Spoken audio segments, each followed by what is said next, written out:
Alright, another update. So finally got it taken out, and you can see a little comparison here between the new and the used one.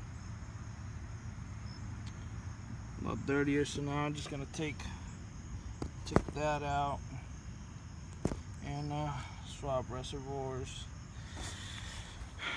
and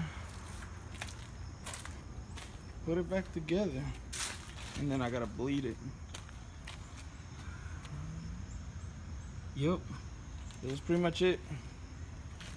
It's as easy as I saw on Eric the Car Guy's YouTube channel, so shout out to him. It's pretty simple. Alright guys, give you another update later.